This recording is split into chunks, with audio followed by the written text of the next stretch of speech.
Assalamualaikum warahmatullahi wabarakatuh. Selamat pagi dan salam sejahtera untuk kita semua. Perkenalkan, nama saya Risti Frida Utami, dosen program studi D3 Manajemen Politeknik STI Bisnis. Perkenalkan, pada kesempatan kali ini saya akan menyampaikan mata kuliah yang saya ampu, yaitu mata kuliah Pendidikan Pancasila. Adapun penjelasan mata kuliah ini dalam rangka pernyataan diri dosen pada unjuk kerja Tridharma Perguruan Tinggi pada bidang pengajaran.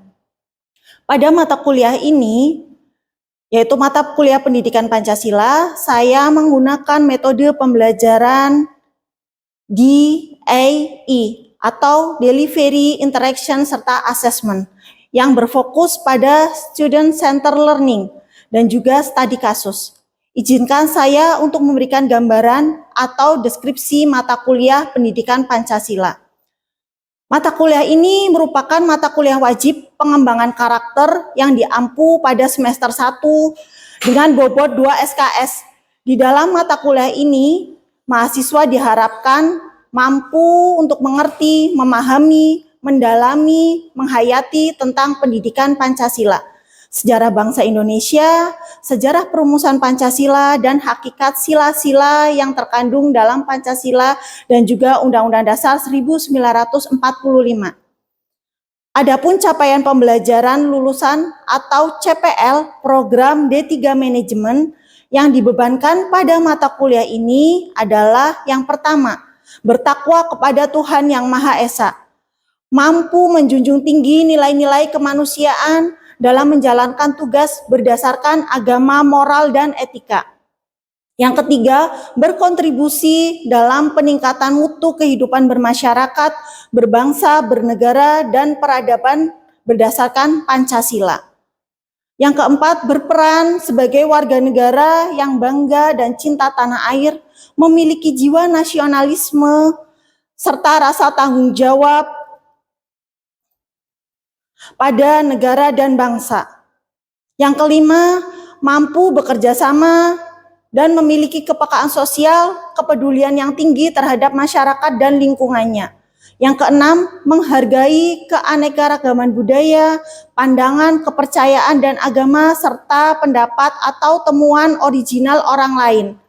Yang ketujuh, taat hukum dan disiplin dalam kehidupan bermasyarakat dan bernegara, serta dapat menginternalisasi nilai-nilai, norma, dan etika akademik.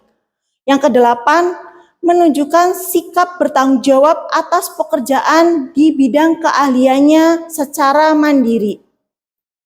Dan yang kesembilan, mampu memecahkan masalah pekerjaan dengan sifat dan konteks yang sesuai dengan bidang keahlian terapannya, didasarkan pada pemikiran logis, inovatif, dan juga bertanggung jawab atas hasilnya secara mandiri. Kemudian, untuk capaian pembelajaran mata kuliah atau CPMK dalam mata kuliah Pendidikan Pancasila, mahasiswa diharapkan yang pertama, mampu untuk menganalisis, memahami, dan menjelaskan konsep urgensi pendidikan Pancasila, termasuk Pancasila dalam kajian sejarah, dasar negara, dan ideologi nasional. Yang kedua, menjunjung tinggi dan dapat mengimplementasikan nilai-nilai Pancasila, yaitu nilai ketuhanan, nilai kemanusiaan, persatuan, kerakyatan, serta keadilan, serta memiliki nasionalisme yang kuat, cinta tanah air, dan juga bertoleransi. Yang kelima, mampu untuk menjadikan nilai-nilai Pancasila sebagai landasan moral dan pedoman dalam memecahkan berbagai masalah dalam bermasyarakat, berbangsa, dan bernegara. Dan yang keempat, mahasiswa mampu memahami, menghayati, dan menerapkan nilai-nilai anti korupsi, mencegah serta menolak korupsi, dan juga bisa menjadi agen perubahan di lingkungan sekitarnya. Adapun materi untuk perkuliahan pada mata kuliah Pendidikan Pancasila antara lain, yang pertama pengantar Pendidikan Pancasila, yang kedua Pancasila dalam konteks sejarah bangsa Indonesia, ketiga kedudukan Pancasila sebagai dasar negara dan ideologi dalam berbangsa dan bernegara. Yang keempat, nilai-nilai Pancasila dalam Stats Fundamental Norm. Yang kelima, pendidikan anti korupsi. Yang keenam, pendidikan anti kekerasan seksual. Yang ketujuh, realisasi Pancasila. Yang kedelapan, Undang-Undang Dasar 1945. Dan yang terakhir, garis-garis besar daripada haluan negara atau GBHN.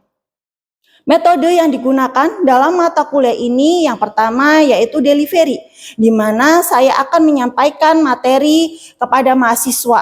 Ada dua strategi yang saya gunakan. Yang pertama menggunakan video studi kasus mengenai contoh perilaku koruptif. Dan juga textbook, di mana saya akan menjelaskan materi sesuai dengan bahan ajar yang saya buat, yaitu bahan ajar pendidikan Pancasila. Lalu buku pendukung yaitu buku pendidikan Pancasila untuk perguruan tinggi, hak cipta, Direktorat Jenderal Pembelajaran dan Kemahasiswaan. Buku pendidikan Pancasila sebagai paradigma pembangunan, karangan Ahmad Busrotun Nufus et al. Dan panduan sisipan pendidikan anti korupsi dalam mata kuliah pada pendidikan tinggi, karangan Profesor Dr. Sumaryati M. Hum et al. Metode yang kedua adalah interaction, di mana saya berinteraksi dengan mahasiswa. Jadi ada dua cara yang saya gunakan. Yang pertama, saya akan memaksimalkan di kelas untuk menciptakan komunikasi dua arah, sehingga mahasiswa tetap aktif untuk berinteraksi di dalam kelas. Kemudian yang kedua dengan adanya WhatsApp group, di mana di WhatsApp group tersebut mahasiswa juga dapat berinteraksi dengan saya. Begitupun sebaliknya, dan juga dapat berdiskusi terkait dengan isu-isu ataupun kasus yang tidak sejalan dengan penerapan nilai-nilai Pancasila. Lalu yang ketiga adalah assessment, di mana pada awal perkuliahan saya dan mahasiswa akan menyepakati kontrak perkuliahan yang di dalamnya terdapat penilaian. Ada beberapa komponen yang digunakan dalam penilaian mata kuliah pendidikan Pancasila. Yang pertama adalah kehadiran. Itu sebesar 10%, formatif dan tugas serta nilai sikap sebesar 20%, ujian tengah semester sebesar 35%, ujian akhir semester sebesar 35%. Sehingga mahasiswa dapat mempersiapkan strategi apa yang akan mereka gunakan agar di akhir perkuliahan dapat mendapatkan nilai yang maksimal. Berikut saya sampaikan cuplikan mata kuliah pembelajaran yang saya lakukan secara tatap muka di dalam kelas. Assalamualaikum warahmatullahi wabarakatuh. Waalaikumsalam warahmatullahi wabarakatuh. Selamat pagi teman-teman semua. Pagi, alhamdulillah. Kayaknya semangat semua ya hari ini. Ya. Secerah warna almetnya. Gimana kabarnya teman-teman semua? Alhamdulillah. Alhamdulillah sehat ya. Baik, sebelum memulai perkuliahan hari ini ya, kita berdoa dulu ya menurut agama dan kepercayaan masing-masing agar apa yang kita pelajari bersama dapat bermanfaat untuk kita baik sekarang maupun di kemudian hari. Baik, berdoa dipersilahkan. Doa selesai. Di pertemuan hari ini kita berjumpa lagi ya dalam mata kuliah pendidikan Pancasila ya.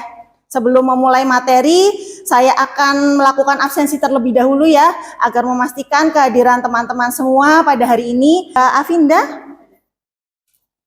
Mas Bagus, Mbak Mazia, hadir semua ya, lengkap ya hari ini? Ya. Pada pertemuan keempat kemarin kita telah membahas mengenai nilai-nilai Pancasila dan bagaimana sih implementasinya di dalam kehidupan sehari-hari, di kehidupan baik kampus maupun di masyarakat. Di pertemuan kelima ini kita akan membahas mengenai pendidikan anti korupsi. Mungkin nggak asing ya bagi teman-teman semua dengar kata korupsi. Baik, sebelum kita masuk ke materi, kita lihat dulu ya cuplikan video kali ini. Aku masih di jalan. Ya udah, santai aja. Kamu yakin mau bantu titip absen? Cuma bantu teman kok. Tapi tetap saja itu bukan sikap Ini jujur. sisa uang kegiatan dan semua catatan pengeluarannya. Tidak ada yang disembunyikan. Bagus, transparansi seperti ini penting supaya kepercayaan tetap terjaga. Jangan biasakan ketidakjujuran, meskipun itu hal kecil. Karena korupsi besar berawal dari kebiasaan kecil yang dianggap biasa. Ayo bersama membunuh anti korupsi. Ada tanggapan dari teman-teman semua dari video tadi? Ada yang bisa menjelaskan pengertian korupsi menurut teman-teman? Ya, monggo Mbak Masia. Menurut saya, korupsi itu tindakan penyalahgunaan kekuasaan, wewenang atau kepercayaan publik untuk mendapatkan keuntungan pribadi atau kelompok yang merugikan orang lain ataupun negara. Ya, baik. Terima kasih. Sama-sama. Ada yang lain? Oh, Mbak Erin, monggo Mbak Erin. Nah, menurut saya, korupsi adalah tindakan tidak jujur berupa penyalahgunaan kekuasaan atau jabatan untuk keuntungan pribadi atau kelompok dan dapat mengakibatkan kerugian bagi umum atau suatu kelompok. Jadi itu pengertian korupsi dari teman-teman ya. Apa sih itu korupsi? Korupsi itu berarti dari bahasa Latin corruptio atau corruptus yang berarti apa? Kerusakan ya, kerusakan.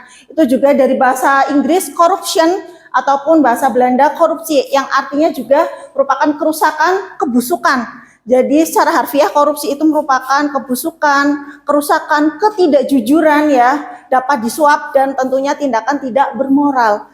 Dari cuplikan video tadi kita bisa melihat ya, itu kan merupakan tindakan-tindakan yang bersifat koruptif, ya kan? Tentunya merugikan bagi orang lain. Tadi sudah dijelaskan ya oleh Mbak Erin dan Mbak Masia. Itu merupakan salah satu pengertian korupsi secara umum yang merugikan negara ataupun suatu institusi. Secara umum juga korupsi disebut dengan penyalahgunaan wewenang, di mana itu sebagai tindakan tidak jujur ya atau kriminal yang bisa dilakukan oleh individu maupun suatu organisasi ya yang dipercaya untuk memegang kekuasaan. Contoh korupsi yang sekarang terjadi apa? Yang baru kemarin terjadi? Ya betul, kepala BGN ya yang sedang di ini gencar-gencarnya beritanya kepala BGN melakukan korupsi. Dengan pengadaan apa saja Mas? Pengadaan yang tidak penting ya, proyek pengadaan yang tidak penting sama sekali. Jadi ya, walaupun hanya oknum yang melakukan tindak korupsi, tapi kan itu akhirnya berujung, oh ya, kepada institusi tersebut, bahwa institusi tersebut cacat ya di mata masyarakat kan ya, walaupun hanya kepala BGN-nya dan wakilnya ya ada yang terlibat, tetapi kan itu akan beruntun, itu kan akan merusak kepercayaan masyarakat terhadap institusi tersebut. Pengertian korupsi sudah jelas ya, teman-teman? Mengenai jenis-jenis korupsi, ada yang bisa menyebutkan jenis-jenis korupsi? Monggo Mbak Nanda. Penyuapan kayak amplop, ngasih amplop biar lolos, terus habis itu ada penggelapan, uang kas dipakai malah untuk kepentingan pribadi, lalu ada pemerasan, ngasih uang kalau mau cepat segala urusannya, terus ada kecurangan, akal-akalan mutu sih sebenarnya ini tentang spesifikasi yang diturunin. Lalu benturan kepentingannya itu bentrok Bu, contohnya kayak bos ngasih proyek ke PT sendiri, lalu gratifikasi, THR kejabatan, pengambilan keputusan. Lalu ini yang paling sering menurut saya ada korupsi waktu. Ya betul, korupsi waktu. Contohnya apa Mbak? Korupsi waktu contohnya kayak misal di lingkungan kuliah deh, ada mahasiswa yang berangkat 2 SKS, tapi dia milih untuk 1 SKS aja, yang penting dia dihitung untuk berangkat, kayak gitu. Ya, tanpa kita sadari ya, itu korupsi waktu, karena itu juga bisa merugikan orang lain ya tentunya. Orang lain datang tepat waktu, sedangkan dirinya, oh ya nanti saja, akhirnya kan itu merugikan orang lain. Ini jenis-jenis korupsi, tadi sudah dijelaskan oleh Mbak Nanda, diantaranya ada korupsi suap, di mana menerima sesuatu ya, memberi atau menerima sesuatu agar mendapat kemudahan.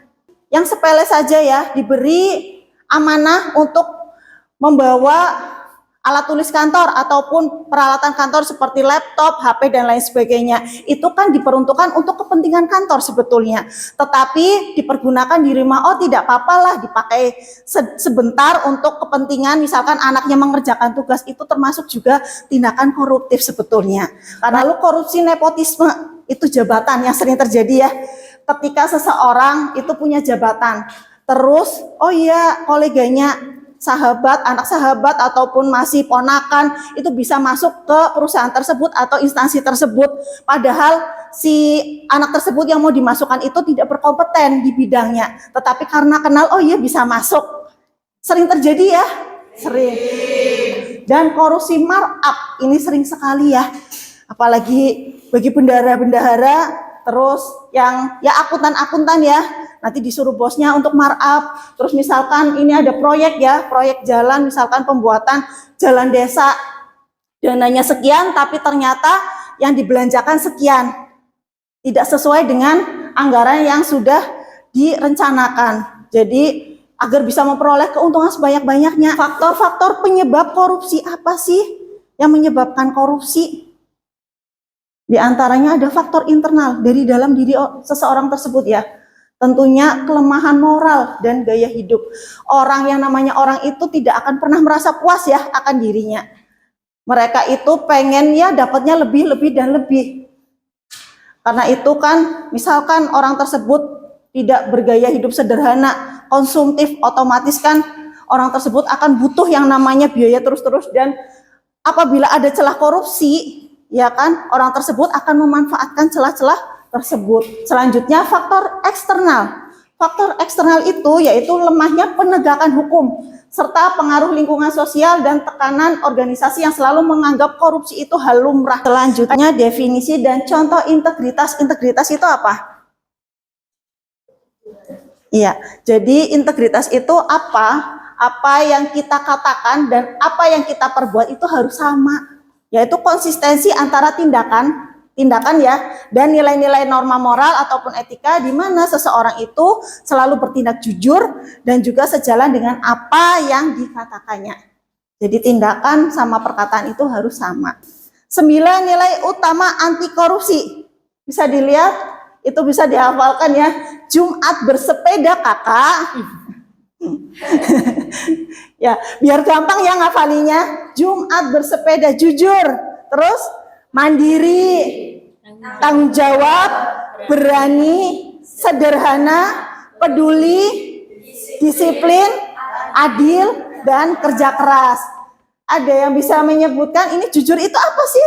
Jujur itu sikapnya seperti apa? Monggo Mbak Afinda. Izin menjawab Ibu. Yeah. Jadi yang kita tahu kalau jujur ini berarti kan sikap lurus hati, tidak bohong, tidak curang, bahkan dia adalah sikap tulus dan ikhlas. Jadi seseorang dengan nilai yang jujur di hatinya ini, mereka tidak akan pernah korupsi. Karena apa? Karena mereka tahu tindakan tersebut adalah bentuk kebohongan dan mungkin kejahatan. Jadi orang-orang yang berintegrasi jujur mungkin akan selalu berpegang pada prinsip yang diyakininya itu benar. Ya, begitu, baik. Bu. Terima kasih Mbak Afinda. Peduli, ada yang bisa menjelaskan peduli? Oh, Mbak Afinda lagi, monggo Mbak Afinda. Izin Ibu, jadi peduli ini ketika orang-orang yang memiliki nilai peduli ini, mereka ini akan terpanggil melakukan sesuatu dalam rangka memberi inspirasi, melakukan perubahan dan kebaikan. Jadi peduli ini berarti kita mengasihi dan memperlakukan orang lain sebagaimana kita ingin diperlakukan. Ya, baik, terima kasih. Lalu kerugian ekonomi, seperti yang tadi saya jelaskan ya, mengakibatkan kerugian keuangan negara yang seharusnya itu di mana anggarannya itu bisa rata untuk seluruh masyarakat, tetapi karena korupsi ya yang memperkaya diri sendiri atau kelompoknya, maka infrastruktur yang harusnya sesuai ya seperti pendidikan, kesehatan tentu akan tidak merata.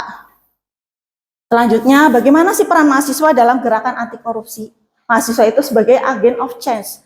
Jadi mahasiswa ini bertindak sebagai penggerak ya, penggerak perubahan yang dimana bisa menanamkan nilai-nilai kejujuran dan juga nilai-nilai integritas yang tadi sudah disampaikan ya, sudah kita pelajari di lingkungan kampus serta masyarakat luas. Diharapkan mahasiswa ini sebagai agen penggerak ya, penggerak perubahan baik di lingkungan kampus maupun di masyarakat tempat tinggal teman-teman semua berada. Nah, ini implementasi pendidikan anti korupsi di kampus melalui integrasi kurikulum akademik, yaitu menyisipkan nilai-nilai integritas ya dan nilai-nilai anti korupsi dalam mata kuliah wajib seperti pendidikan Pancasila, pendidikan kewarganegaraan, dan pendidikan agama. Kita mendapat semua ya, itu.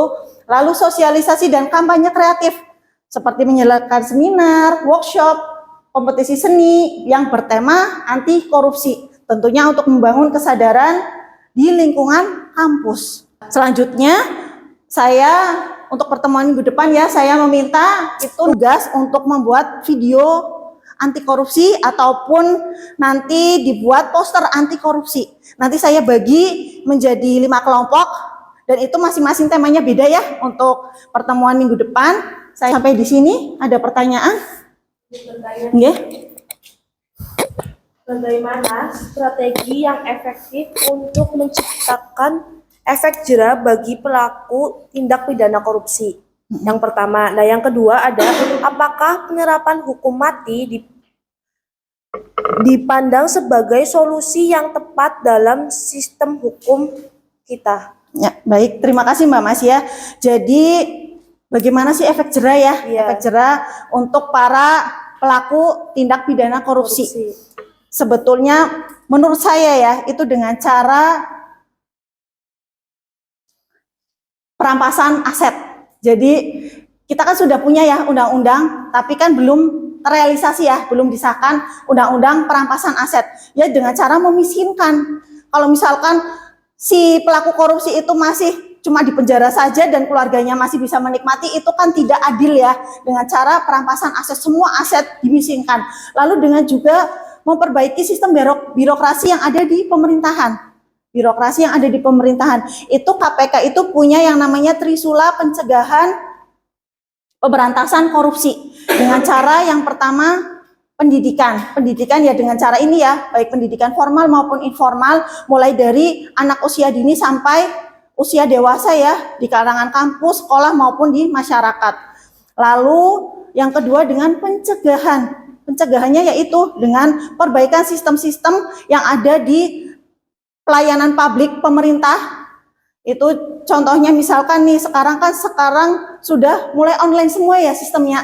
Dengan sistem online semua diharapkan celah-celah korupsi itu bisa tertutupkan ya, celah-celah walaupun masih ada ya, tapi kan itu meminimalisir yang namanya korupsi terjadi. Lalu yang ketiga penindakan. Jadi misalkan nih kita sebagai kita menerima gratifikasi, itu kita bisa melaporkan bahwa kita menerima gratifikasi, melaporkan, dan dari KPK atau Kejagung itu nanti menindak, dan dari pemerintah itu harus melindungi si pelapor tersebut sampai kasus itu tuntas. Harusnya dilindungi ya, yang orang-orang seperti itu kan membantu, harus dilindungi.